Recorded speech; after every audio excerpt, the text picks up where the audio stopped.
এইখন চেনেলত record set হৈ আছে নতুন অসমৰ প্ৰথম ইউটিউবাৰ হ'ব এইটো প্ৰথম ইউটিউবাৰ নিকো ব্লগছ 1 কেজি 3000 টকা কি কয় গিফট কৰি দিও নেকি 5 কিলো গিফট কৰা মোৰ মতে কাৰণ তোমাৰ সাবস্ক্ৰাইবাৰ ডিজাৰ্ভ কৰে ভাল বস্তু যোনে যোনে 50 টকা কমেণ্ট দিব তাক সাইড কৰি থোৱা হ'ব নাম গিটা মানে তাৰ পিছত ৰিজাল্টটো কেতিয়া আনাউন্স কৰবা হেতু কোৱা 80000 সাবস্ক্ৰাইবাৰ হবে আৰু কিমান সাবস্ক্ৰাইবাৰ বাকি আছে বেছি নালাগে 3500 মান লাগে 3500 সাবস্ক্ৰাইবাৰ পিছত 15000 টকা চাহাৰ পেকেট গিফট শিলচৰৰ থাকা জায়গা মিটআপ লোকেশন সব এৰেঞ্জমেন্ট হৈ গৈছে একো টেনচন নাই আমাৰ সাৰাৰ ভাগাতে মিলি কিনে কৰি দিছে এতিয়া আমি আপাৰ আসামৰ কাৰণে ৰেডি কৰিব লাগে এই বৰ্তমান আমি ইয়াতে ধুনীয়াকৈ এটা আইটেনাৰি বনাইছোঁ ইয়াতে ধুনীয়াকৈ আইটেনাৰিটো লিখা আছে গোটেইখিনি তো অলপমান মই থুলমূলকৈ কৈ দি আছোঁ Well, hello guys, this is your Nico Bhai and welcome to my YouTube channel Nico Vlogs. আশা কৰোঁ ভালে আছে সকলোৱে আজি তামাম বৰষুণ দিছে মানে ৰাতি শুই আছিলোঁ অকণমান বৰষুণৰ চাউণ্ড শুনা পাইছোঁ কিন্তু ৰাতিপুৱা যেতিয়া ওলাই গৈছোঁ ন ৰাস্তাৰ পানী দেখা পাই মাথা ঘূৰাই গৈছে আকৌ বাইক লৈ ঘৰত গুচি আহিলোঁ এতিয়া যাব লাগে মই কিবা এটা বস্তু আনিবৰ কাৰণে কেইদিনমান আগত যে কৈছিলোঁ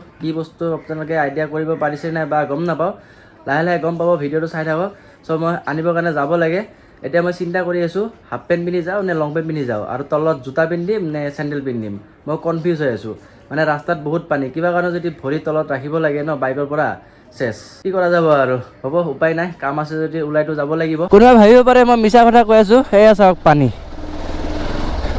আভি কিয়া হোগা অৰাজো পিন্ধি আহিছোঁ আধালৈকে আহিলে টেনশ্যন নাই গাড়ী চাড়ী যাই লওক পূৰা খালী হ'লে ওলাই যাম পুৰা দোকান চোকানত পানী সোমাই গৈছে চবে পানী খিচি আছে হে গাইছ উন্নতি উন্নতি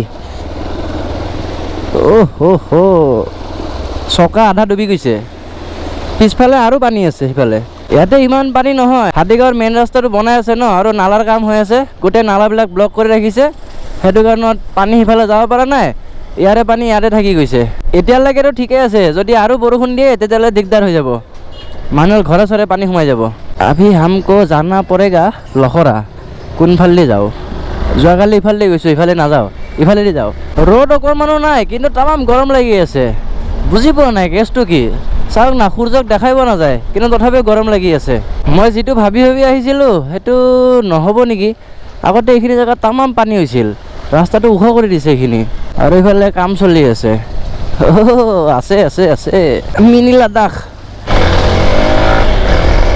অ'কে গাইজ আহি পাই গ'লোঁ হাইৱে চাওক না ৰাস্তা চাওক কি মস্ত বনাই আছে এইটো ৰাস্তা কমপ্লিট হৈ গ'লে বাইকৰ টপ স্পীড চেক কৰিব টেনশ্যন নাই কিন্তু যদিহে ইয়াতে বেৰিকেড ভালকৈ নিদিয়ে ন তেতিয়াহ'লে দিগদাৰ আছে কাৰণ এইবিলাক জেগাত মানুহ হঠাৎ ৰাস্তাৰ মাজত আহি যায় অকণমান যদি পাৰ হোৱা জেগা পায় ন সেইফালে ৰাস্তা পাৰ হৈ দিব আৰু অকণমান আগত গৈ কেনে গুগল মেপ লগাই ল'ব লাগিব কাৰণ সেইফালে মই ইমান যোৱা নাই আগে পিছে লগাই ল'লোঁ গুগল মেপ কিন্তু ৰাস্তাটো মই বুজি পোৱা নাই ইয়াৰে পৰা মোক সিফালে কিয় যাব কৈ আছে ছাগলপাৰাটো ইফালেহে হয় সিফালেতো নহয় কি কৰি আছে মানে গুগল মেপখনে বুজি পোৱা নাই অলপ সময়ৰ কাৰণে গুগল মেপখন পাগল হৈ গৈছিল ইফালে ইফালে দৌৰি ফুৰি আছিল এতিয়া ঠিক দেখাই আছে ইয়াৰ পৰা বেছি দূৰ নহয় 2.1 কিলোমিটাৰ 6 মিনিট লাগিব বোলে কাহা আগে আমি সন্মুখচোন পাহাৰ ইমান সময় বৰষুণ দিয়া নাছিল পাহাৰৰ ওচৰত অহাৰ লগে লগে একটো দুইটো বৰষুণ পৰি আছে ৰাস্তাটো দেখা পাই মোৰ এনেকুৱা লাগি আছে আগত মই ইফালে আহিছোঁ কিন্তু মনত পৰি থকা নাই কি ঠিক লখৰা নহ'লে গড়চুক সেই দুটা ৰাস্তা দি আহিব পাৰি চাগে ইয়াতে এতিয়াতো ইফালে যাব দিছে ইফালে কি আছে একো পাত্তা পোৱা নাই দেই মই ক'ত আহি গ'লো নাজানো আৰু কাৰোবাক সুধিব লাগিব মেপ পাগল হৈ গৈছে আকৌ বহুত কষ্টৰ মাজত বিচাৰি পালোঁ আৰু মানুহজনে সুধিলোঁ ক'লে কি ভিতৰত আছে A few moments later. Okay guys চব কাম চাম হৈ গ'ল মই ক'ত গৈছিলোঁ কিয় গৈছিলোঁ কি আনিব গৈছিলোঁ এতিয়ালৈকেতো কোৱা নাই ন আৰু অকণমান সময় ৰখি কেনে ভালকৈ কৈ আছোঁ বহুত দিন পাছত টি মহল আহিলোঁ ৰখিছোঁ ইয়াতে চাহ খাবৰ কাৰণে চাহ আহি গ'ল এয়া চাওক আৰু ইফালে কি আছে বানানা কেক নেকি বাকী ৰাইডৰ কাৰণে ৰেডি ভাই টিম মহল চাই কিনে ন কথা মনত পৰি গৈছে তাকেতো মিছন 3000 কিলোমিটাৰ আমি ৰাইড কৰিছিলোঁ তেতিয়া আমি প্ৰথম ৰাইড ষ্টাৰ্টিং আমি টিম মহলৰ পৰা কৰিছিলোঁ তাই এতিয়া আমি ডিছকাশ্যনটো টিম মহলতে কৰি আছোঁ কাৰণ বহুত ভাল লাগি আছে তো আমি শিলচৰৰ কি হ'ল শিলচৰৰ হৈ গৈছে শিলচৰৰ চব ভেজালকে শিলচৰৰ থাকা জাগা মিটআপ লোকেশ্যন চব এৰেঞ্জমেণ্ট হৈ গৈছে একো টেনশ্যন নাই আমাৰ চাৰাৰ ভাগাতে মিলি কিনে কৰি দিছে এতিয়া আমি আপাৰ আসামৰ কাৰণে ৰেডি কৰিব লাগিব এই বৰ্তমান আমি ইয়াতে ধুনীয়াকৈ এটা আইটেনাৰি বনাইছোঁ ইয়াতে ধুনীয়াকৈ আইটেনাৰিটো লিখা আছে গোটেইখিনি তো অলপমান মই থুলমূলকৈ কৈ দি আছোঁ ধৰক আমি শিলচৰ মিটাৰটো যদি কৰি লওঁ তেতিয়াহ'লে আমাৰ লিষ্টত আমাৰ বিশ্বনাথ চাৰিআলি, তাৰপিছত যোৰহাট, ডিব্ৰুগড়, গোলাঘাট, তিনিচুকীয়া, তাৰপিছত ডিগবৈ আছে, লখিমপুৰ আছে, গহপুৰ চহপুৰ চব আছে। পাহাৰো আছে অলপ। পাহাৰটো কি হয় এইটো গম পাব পিছত ট্ৰিপত গ'লে। তো গোটেইখিনি আমাৰ আইডেণ্টিটি গোটেই বনি গৈছে, টেনশ্যন নাই। কিন্তু এতিয়া আমাক মানে নেক্সট মিট আপ শিলচৰৰ কাৰণে টেনশ্যন নাই কল ভাইয়ে যে মিট আপ লোকেশ্যন ৰিগাৰ্ডিং যি হেল্প লাগে অলৰেডি আমাৰ শিলচৰৰ পৰা পাই গৈছোঁ। তো শিলচৰ আমি অতি শীঘ্ৰে আহি আছোঁ, 2-এটা স্পনচৰ মাথা মাৰি আছোঁ, তাৰপিছত আমি ওলাই দিম।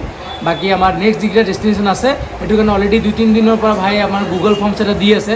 তো এইবাৰ এইটোৰ ভিডিঅ' ডেছক্ৰিপশ্যন বক্সত যোনটো গুগল ফৰ্ম আছে তাতে গৈ পেলাই শিলচৰৰ পৰা নহয়, শিলচৰৰ বাহিৰে যিকেইটা জেগাৰ নাম ক'লোঁ সেইকেইটা জেগাৰ পৰা কোনোবা যদি মিট আপ এৰেঞ্জ কৰাব বিচাৰে তেনেহ'লে ফৰ্মটো ফিল আপ কৰি কিনে কণ্টেক্ট নাম্বাৰ দিলে হ'ল। আমি শিলচৰৰ মানুহক কল চল কৰিছোঁ অলৰেডি, তো আপোনালোকেও কল কৰি কিনে ধুনীয়াকৈ আমি মিট আপখিনি গেট টুগেডাৰ মানে যি হয় আৰু মিট আপ হয় গেট টুগেডাৰ হয় সেইটো কৰোঁ। আৰু মিট আপ মানে কি ভাবিছোঁ মিট আপতে হৈ পৈ হাল্লা ঠেলা হেঁচা এনেকুৱা মিট আপ নহয়, মানে আমি গোটেই ধুনীয়াকৈ যিটো মানুহ আমাক লগ কৰিব আহিব আমি বহিম, কথা পাতিম, অলপ ডিছকাশ্যনো কৰিম, মানে গেট টুগেডাৰ টাইপ।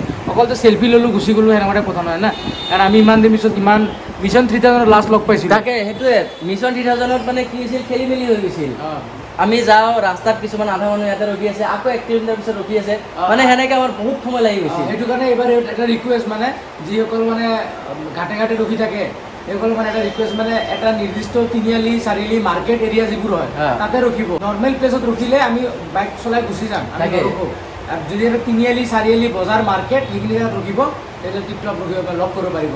আৰু এটা ইম্পৰ্টেণ্ট কথা, এনে ফৰ্ম ফিল আপ নকৰিব, যোনে নেকি মিট আপ আমাক এৰেঞ্জ কৰাই দিব পাৰে তেখেতেহে ফিল আপ কৰিলে হ'ল নেকি। আৰু পৰাপক্ষত টিম এটা বনাই ল'লে ভাল আৰু 6-7জন যদি আমাৰ টিমত থাকে তেতিয়া ভাল। শিলচৰৰ টিমটো এৰেঞ্জ হৈ গ'ল। বাকী কেইজন যিকেইটা জেগাৰ পৰা ভিডিঅ' চাই আছা তোমালোকে যদি এনেকৈ ফৰ্ম ফিল আপ কৰা আমি এটা নিৰ্দিষ্ট এটা হোৱাটছএপ গ্ৰুপ বনাম, তাতে চবক এড কৰি ল'ম। আমি নিজে ফোন কৰি কিনে কনফাৰ্মেশ্যন লৈ ল'ম। যদি কনফাৰ্ম হয় যে ল'ৰাজনে মিট আপ এৰেঞ্জ কৰিব পাৰিব তেতিয়াহ'লে আমি সিহঁতৰ লগত হোৱাটছএপত ডিছকাশ্যন কৰিম। সেইটোৱে।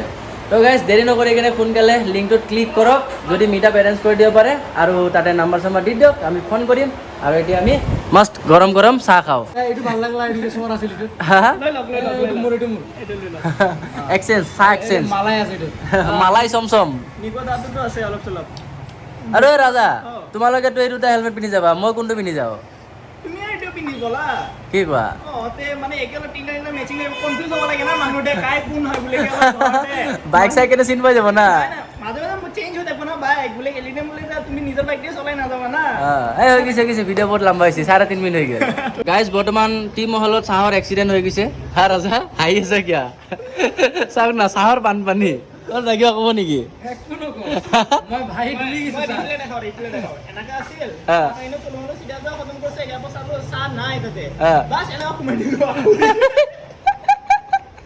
মই এইটো চাহ খাই আছিলো, ই দুটা কাপ লৈ ইয়াতে এৰি দিছে, ঠাপকে চাহ তাহ ভৰি পুৰা বানপানী। চাওক না তলত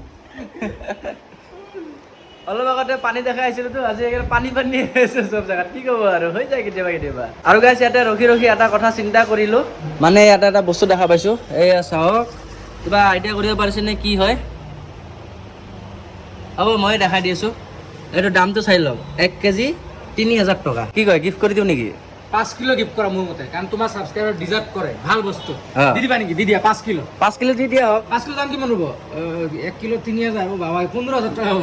হ'ব একো নাই, দি দিবা তেনেহ'লে। চব ভিডিঅ'ত কমেণ্ট কৰে দিব লাগিব না। ঠিক আছে, কি গিভৱে কৰবা 5 কিলো? 5 কিলো কি চিষ্টেমত কৰবা গিভৱেটো?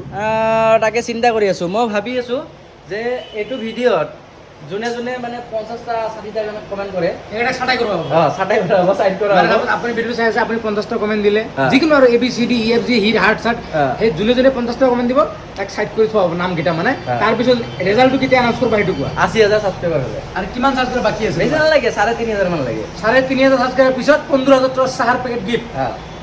আৰু আছাম ৰাইডাৰ কাৰণে কিবা এটা ভাবি আছো। আছাম ৰাইডৰ কাৰণে বস্তা ল'ব লাগিব। বস্তা ল'ব লাগিব, এই বস্তা এটা উঠাই লৈ যাম। আছাম ৰাইডত চব মানুহ ঘৰে ঘৰে আছাম টি আছে, চাহ বাগান আছে, সিহঁতে এই বস্তা দি কি কৰিব? না না, এটা বস্তা লৈ যাম, যোনে যোনে আমাক লগ কৰিব আহে চবকে অলপ অলপ দি দিম। তাহাঁতৰ পৰা আমি চাহ উঠাম। এইটো ভাল হ'ব। অসমত আছে কি টি গাৰ্ডেন আছে, ধুনীয়াকে এটা বস্তাত আমি চাহ উঠাম। আৰু পাছত কোনোবা যদি আমাক ইজ্জত দিয়ে, আমাৰ অসমত থকা বুলি ইজ্জত যদি অলপ দিয়ে, গামোচা দিয়ে, গামোচাৰ কাৰণে এটা এক্সট্ৰা বেগ ল'ব লাগে। সঁচাই কৈছোঁ, ধেমালি কৰা নাই। যিসকলে বেছি বেছি কমেণ্ট কৰিব 50টা 60টা চাইড কৰি ৰাখিম, আৰু যেতিয়া 80,000 ছাবস্ক্ৰাইবাৰ হৈ যাব তেতিয়া সেই কেইজনৰ মাজত লটাৰী কৰিম, আৰু যোনে জিকিব ডাইৰেক্ট 5 কেজি চাহপাত পাই যাব 15,000 টকা 15,000 টকাৰ চাহপাত ডাইৰেক্ট ঘৰত পঠাই দিম টেনশ্যন ল'ব নালাগে যদি গুৱাহাটীত নহয় আউট অফ ইণ্ডিয়া হ'লেও টেনশ্যন ল'ব নালাগে তাতে জাগাত পাই যাব আপোনালোকে অতি শীঘ্ৰে এটা ৰেকৰ্ডো ছেট হৈ আছে এইখন চেনেলত এইখন চাই আছেনে আপোনালোকে এইখন চেনেলত ৰেকৰ্ড ছেট হৈ আছে নতুন অসমৰ প্ৰথম ইউটিউবাৰ হ'ব এইটো প্ৰথম ইউটিউবাৰ নিকো ব্লগছ গম পাই নেকি গম পাই যাব আৰু বেছি নাই 4-5 দিন পিছত গম পাই যাব টিম হলত ৰখিলোঁ বহুত সময় পুৰা আলোচনা কৰিলোঁ কেনেকৈ কি কৰিলে ভাল হ'ব কেনেকৈ কি মানে মই ইয়াৰ আগৰ ভিডিঅ'ত কৈছিলোঁ ন আমি য'ত যাওঁ আগতে পূৰা প্লেন কৰি লওঁ সেনেকুৱা হিচাপত চলোঁ আমি ৰোড ট্ৰিপত তো এতিয়া মই যাম ঘৰত বগলদা আৰু ৰাজা যাব ৰাজধানীৰ ফালে মানে মোৰ ঘৰত আলহী আহিছে এইটো কাৰণে অকণমান সোনকালে যাবলগীয়া হৈ আছে চ' যি নহওক এইটো ভিডিঅ' বেছি আৰু দীঘলীয়া নকৰোঁ ইয়াতে শেষ কৰি দিওঁ ভাল লাগিলে লাইক কমেণ্ট শ্বেয়াৰ ছাবস্ক্ৰাইব চব কৰি দিব আৰু কাষত থকা বেল আইকন দবাব একেবাৰে নাপাহৰিব লগ পাম আকৌ নেক্সট ভিডিঅ'ত চলো বাই বাই